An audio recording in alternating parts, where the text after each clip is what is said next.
के 6 canto 2nd अध्याय 36 से 30 श्लोकों में जो ये विष्णु दूतों की कृपा से यमदूतों के पास से मुक्त अजामिल के आत्मा ग्लानिपूर्ण वाक्य हैं, उसमें वो बोल रहे हैं कि देहादि में जो देह है, हमारी शरीर है, उसमें आत्मबुद्धि, शरीर ही आत्मा है, ये बुद्धि जो हो जाती है, विषय भोग कामनाएं आ जाती हैं। फिर इसी भोग कामना से ही जड़ी शुभ अशुभ कर्मों में आसक्ति होती है। यही जीव का बंधन है। इस बंधन का मैं मोचन करूंगा।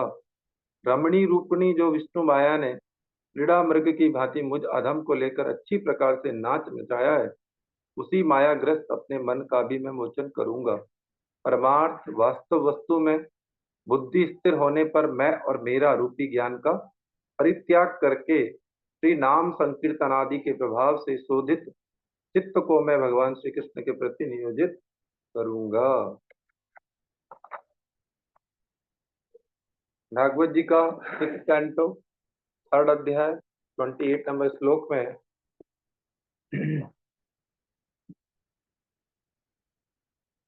अपने दूतों के प्रति यमराज यम जी की जो उक्ति है, निष्किंचन स्त्री संग वर्जनकारी भागवत परमहंस कुल भगवान मुकुंद के जिस पदारविंद मकरंद रस का निरंतर पान करते रहते हैं, उस रस से विमुख होकर जो सब असाधु व्यक्ति नरक के द्वार स्वरूप स्त्री संगागार गृह में ही नितांत लुलुप हैं, हे दूतों, तुम उन्हीं को मेरे यहाँ लाया करो। यहाँ पर कौन बोल रहे हैं? यमराज जी। भागवत जी का 6th कैंटो 4th अध्याय 52 to 53 श्लोकों में इस प्रकार उल्लेख है कि प्रवृत्ति मार्ग परायण स्त्री संग निपुण मायावश प्रजापति दक्ष, जिनका नाम ही दक्ष है, स्त्री संग निपुण है, प्रवृत्ति मार्ग परायण है। जीवों को भगवान श्री हरि ने अनंत काल के लिए स्त्री संग रूप अभक्ति मार्ग का विषय भोग में डाल दिया है। भागवत जी का 6th कैंटो 17 अध्याय 8th श्लोक में परमहंस और अवधूताग्रण्य ईश्वर श्रीमद गिरीश को पार्वती के साथ आलिंगन की अवस्था में देखकर विद्याधराधिपति चित्रकेतु जी की जो उक्ति है, प्राकृत बद्ध जीव ही अक्सर निर्जन में स्त्रियों के साथ विहार करते हैं। भागवत जी का 7th कैंटो 6th अध्याय 11वां 13वां 17वां श्लोक में असुर बालकों के प्रति श्री प्रहलाद जी का उपदेश है। अपनी स्नेह युक्ता प्रियतमा के संग रहस्य और मनोहर आलपादि का स्मरण करके ग्रह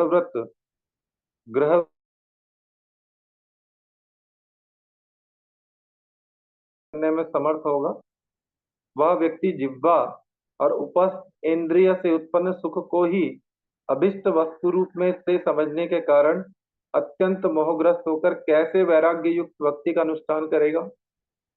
भागवत जी का 7th कैंटो 9th अध्याय 45 नंबर श्लोक नृसिंह देव के प्रति जी प्रहलाद जी की उक्ति।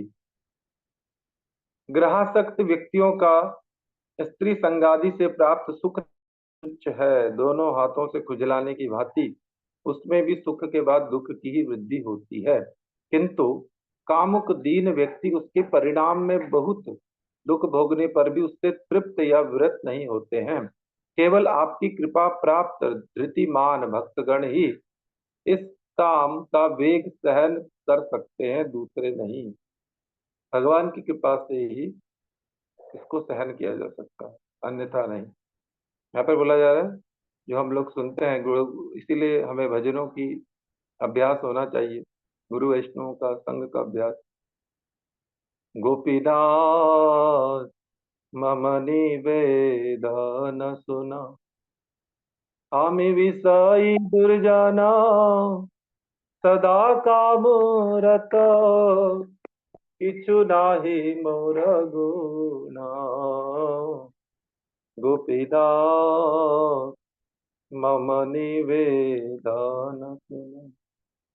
जब तक हम आत्मचिंतन नहीं करते, हमारे अंदर भागवत जी जो है वो हमें आईना दिखाती है। वो कोई इंजॉयमेंट का नहीं कि हमें नॉलेज हो गई, हमें क्या हो गया, हमने भागवत करना सीख लिया। It's not a matter. Matter है कि क्या आप अपने जीवन में भागवत जी के द्वारा परिवर्तन ला पा रहे हैं। अगर आपको आपका आईना, हम लोगों को हमारा आईना दिखाया जा रहा है, तो क्या हम चिंतित हैं कि हमारा जीवन क्यों नहीं बदल रहा है। ये वास्तविक सत्य है। इसीलिए वैष्णव आचार्यों की टीका और वैष्णव आचार्यों का मार्गदर्शन, वैष्णव आचार्यों की शिक्षा पद्धति, भजन पद्धति को अपनाना होगा। बंगला पद्धति को लोग कंफ्यूज होते हैं, अरे ये तो बंगाली भजन कर। बंगाली नहीं, आत्म संशोधन करने वाले भजन करने से जीवन बदलेगा। भागवत जी 7th कैंटो 12वां अध्याय 6 to 7 नंबर 7 9 to 11 श्लोकों में धर्मराज युधिष्ठिर के प्रति श्री नारद जी का आश्रम धर्म वर्णन है। स्त्री और स्त्री संगी व्यक्तियों के साथ जितना प्रयोजन हो, मात्र उतना ही व्यवहार करना कर्तव्य है। सभी को कामनी गाथा ग्राम्य कथा का वर्जन करना चाहिए, क्योंकि प्रबल इंद्रियां त्यक्त ग्रह सन्यासी का भी मन हरण कर लेती हैं। यहाँ भागवत जी जिस बात को बोल रही है, तो इसको हमें एक्सेप्ट करना होगा। प्रबल इंद्रियां, जिन्होंने ग्रह का त्याग कर दिया और सन्यासी का भी मन हरण कर लेती हैं। नारी साक्षात अग्नि एवं पुरुष घी के कलश के समान है। इसलिए निर्जन में अपनी कन्या के साथ भी अवस्थान चेष्टा का परित्याग करें, शास्त्र का आदेश है। एक ऑलरेडी नाम नहीं लूंगा, लेकिन मैंने एक महाराज जी के साथ इस बारे में जब उनसे काफी मित्रता, पुरानी मित्रता, उनसे जब इस बारे में चर्चा की, तो उन्होंने भी वास्तविक यही भागवत जी की बात बोली कि माया देवी किसी को भी आकृष्ट कर सकती हैं।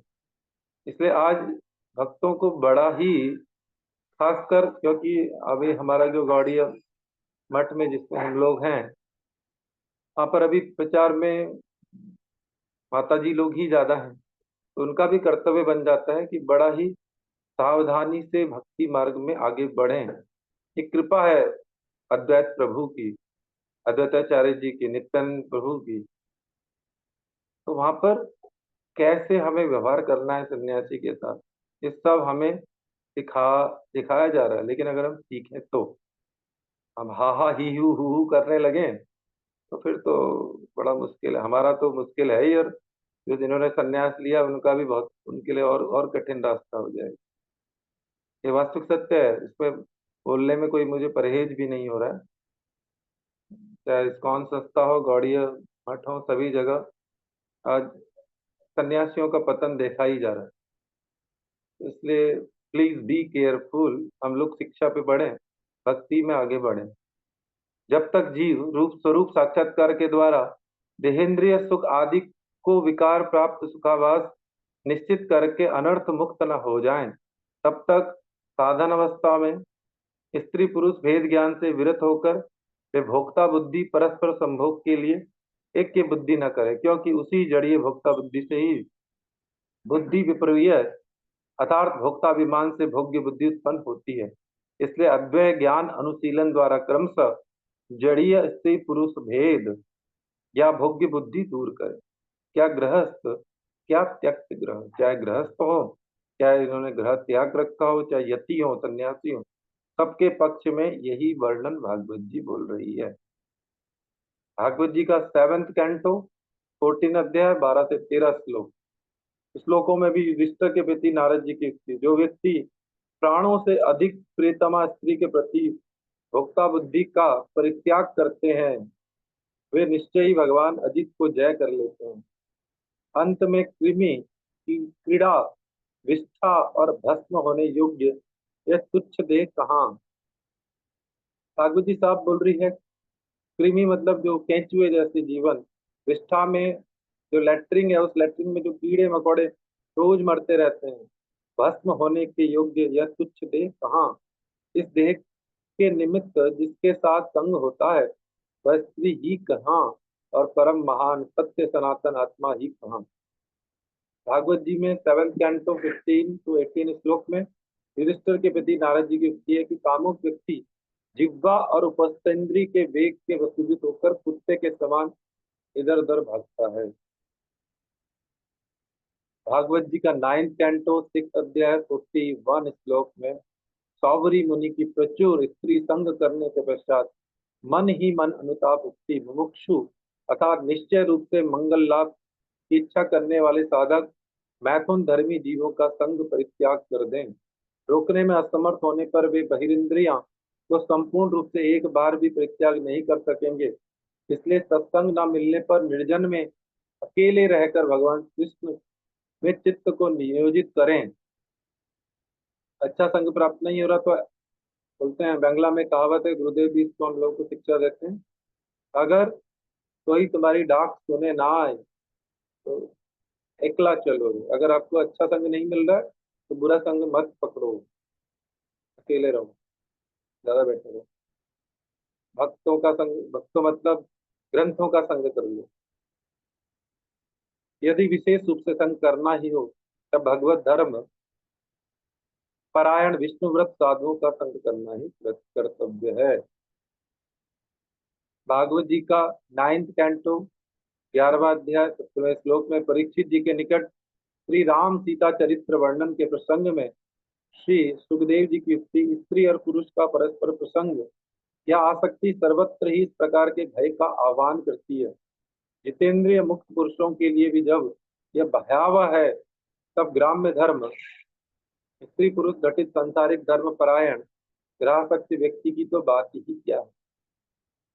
जब बता रहे हैं कि जितेंद्रिय मुक्त पुरुषों के लिए भी ये कथा सुनना समझना भय के कारण है।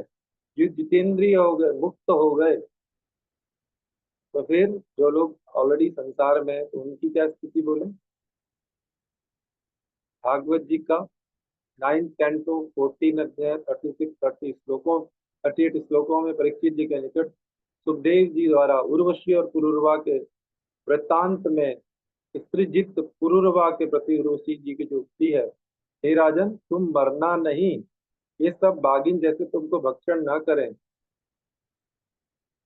अर्थात तुम काम के वश मत होना। बागिन के हृदय के समान स्त्रियों की दोस्ती कहीं भी स्थायी नहीं होती। रमणियां प्रियतम के निमित्त सभी कार्य करने का साहस रखती हैं।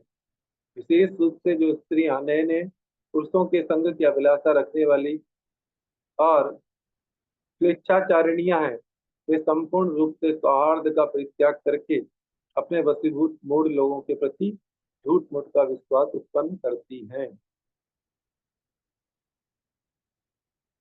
श्रीमद् भागवत जी का 9वें स्कंद में यहाँ तक 1 से 20 और 24 से 28 श्लोकों में बकरी दंपत्ति के दृष्टांत में राजा ययाति द्वारा देवयानी के निकट स्त्री संग निंदा प्रसंग देखने योग्य है। आज की क्लास को हम यहीं तक लेते हैं। बोलने में बड़ा शास्त्र की जो वाणी है वो बड़ी कठोर है, लेकिन हम लोगों के लिए हितकारी है।